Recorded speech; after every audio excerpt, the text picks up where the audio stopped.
सदगुरु जोगी पीर तो हमसे समझेंगे कि बाबा जी से कैसे मांगे जो झोली भर जाए।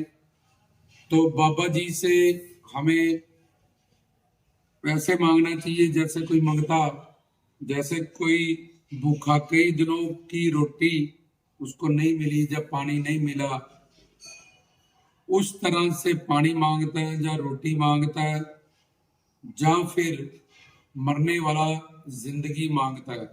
अगर इस तरह भगवान से हम मांगते हैं, एक बंदे का पेट भरा है उसको बोले भीख मांग, तो उसकी आवाज में जो उसका साउंड होगा, या एक बंदा जो बहुत दिनों से भूखा है उसकी साउंड की जो वाइब्रेशन होगी, या जिसका बिल्कुल पेट भरा हुआ है उसकी साउंड की जो वाइब्रेशंस होगी, जब मांगने का तरीका होगा, अंदर की निमानगी होगी, मांगने का दर्द, वो सब तीनों में अलग अलग झलकता है।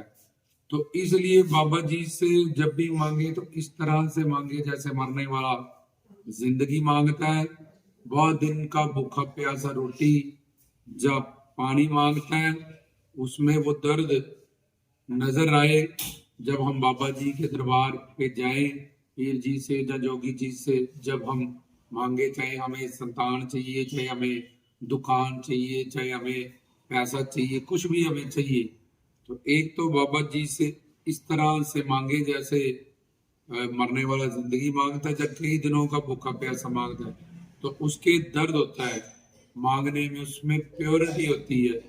दूसरा, खुद को कसूरवार जानते हुए कि मेरे ही कर्मों का ये फल है जिसके कारण मुझे ये दंड मिला है, जब मेरा ये काम फंसा है, जब मेरी जिंदगी में ये दुख आया।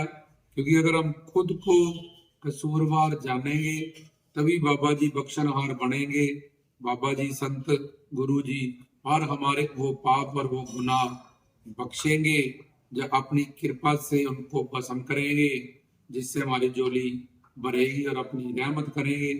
इसलिए कोई भी अहंकार लेके कि मेरे मेरे पास डेजिग्नेशन है ये वाली, मेरे पास दौलत है, या मेरे दो लड़के हैं, या मैं डॉक्टर हूँ, इंजीनियर हूँ, वकील हूँ, या कुछ और हूँ। क्योंकि अगर बल लेके जाएंगे तो बाबा जी के पास शिव शक्ति है, शिव शंकर के अवतार और पीर फकीर के पास भी शिव शक्ति है। वो अल्लाह के घर के वजीर फकीर साईं हर तरह की ताकत से करामातों से युक्त होते हैं। तो इसलिए कोई भी बल उनके आगे नहीं चल सकता। हम तन से, मन से, धन से, तन से भी एक मानव हर जगह से गंदा है, मन में पाप भरे हैं, और धन माँ के पेट से नंगा आया था, 1 रुपया कपड़ा भी नहीं था। तो बलहार निर्बल होके जाए, कोई भी बल लेके उनके आगे ना जाए। और जब कोई मांगता है, भीख मांगता है, एक बार मना कर दो, 2 बार मन तो मांगता ही रहे, तो फिर उनको देना ही पड़ता है। तो अगर वो अगड़ जाए कि जब नहीं दिया तो नहीं सही। तो इसलिए बार बार बाबा जी से विनती करें, अरदास करें, उसमें खुद को पतित भाव लेके जाए कि मेरे ही कर्मों का ये फल है जो मैं दुखी हूँ, जब दंडित हूँ, ये दुख मेरे प्रारब्ध में, मेरी किस्मत में आया है। आप बख्शनहार बने, तारनहार बने, तो आप मेरे पे कृपा करें, आप मेरे वो दोष पाप दुख से निवृत्ति कराएं और मेरी झोली भरें। एक तो इस तरह से मांगे कि जिस तरह से कई दिन का कोई भूखा या प्यासा या मरने वाला जिंदगी मांग रहा है। दूसरा, किसी भी बल को लेके मांगने ना जाए कि मेरी इतनी बड़ी दुकान है, या मैं बड़ा स्मार्ट हूँ, या मेरे 2 लड़के हैं, या अपने घर परिवार रिश्तेदारी का, अपने डेजिग्नेशन का मान, अपनी शारीरिक व्यक्ति वस्तुओं का मान, ये सब लेके ना जाए। बड़े बड़े राजा लोग, राजा भर्तरी तक, राजा अकबर तक वीरों फकीरों के पास मंगते बन के जाते हैं, क्योंकि नीचो ऊंच करे मेरा गोविंद कहते हैं। जहाँ गड्ढे होते हैं, पानी बारिश होती है, अपने आप गड्ढों की तरफ पानी भर जाता है। तो निर्बल होके जाए, तन मन धन से बलहार होके जाए, अपने आप को पतित जानते हुए उनकी शरण में जाए कि वो पतित पावन है, अकारण करुण है, दीन दयाल है, कृपा करेंगे। तो खुद को पतित जानते हुए कि ये मेरी ही गलती है, मेरे ही पाप है, उसका ये फल है, तो जाए तो मांगे। और पहला जो बताया कि कई दिनों का भूखा प्यासा जब मरने वाला, उस तरह से मांगे, ओरिजिनलिटी से, प्योरिटी से। तीसरा, कोई भी बल लेके बाबा जी के पास ना आ जाए।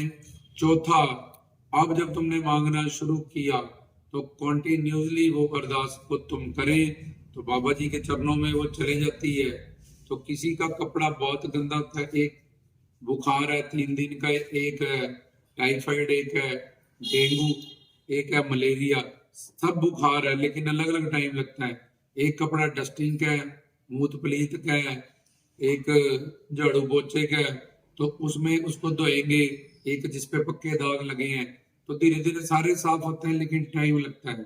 इसी तरह से जब फरियाद चलेगी तो तुम निरंतर अपनी फरियाद को इन सब गुणों के साथ बाबा जी के चरणों में सुबह शाम हर वक्त, कि हमारे परम पिता है, माता है, दीन है, बंधु है, सब कुछ है, तो बार बार वो अर्जोई विनती उनके चरणों में करें तो फिर उनको हमारी झोली भरनी ही पड़ेगी। जब ये 3-4 चीजें जो बताई गई हैं हम अपनी अरदास में अपने साथ रखते हैं, अपने अंदर रख के बाबा जी से मांगते हैं, चाहे पीर जी है चाहे जोगीनाथ जी है, तो तब उनको हमारी झोली भरनी पड़ती है। जैसे माता रोतनों को पश्चाताप था कि मैंने जोगी जी को ऐसा कहा, तो उसने जब रोट बनाया बाबा जी की तरफ ध्यान और सिमरन और पश्चाताप, पतित भाव और निरंतर उनका दर्शन मांगती गई, तो तब उसको बाबा जी ने अवतार लीला को खत्म करने के बाद भी फिर से रोट प्रसाद उसने तैयार किया, तो दर्शन दीदार किया था। तो उसकी पुकार में ये सारे गुण थे, ये दर्द था, तो हमको भी अपने अंदर लाना है प्योरिटी से ये सब जो बताया गया। तब बाबा जी से जो भी मांगेंगे तब कृपा होगी, ना कि बाबा जी के कसूर निकालना शुरू कर दें, पीर जी के कसूर निकालना शुरू कर दें, तो पहले ही मरे हैं बुरे कर्मों से, फिर और ज्यादा दंड मिलेगा कि बाबा जी, एक तो आप खुद कर्म की एक आप बिगाड़े दुख भोग रहे हो, ऊपर से बाबा जी में ही कमी निकाल रहे हो कि यहाँ से नहीं मिला, नहीं ये काम नहीं हुआ, और दर दर भटक रहे हो, और ज्यादा दंड मिलेगा तुम्हें फिर। तो इसलिए इन बातों का ध्यान रखें और इस तरह से मांगे, झोली जरूर भरेगी। रामदास की तरफ से जय बाबा जी।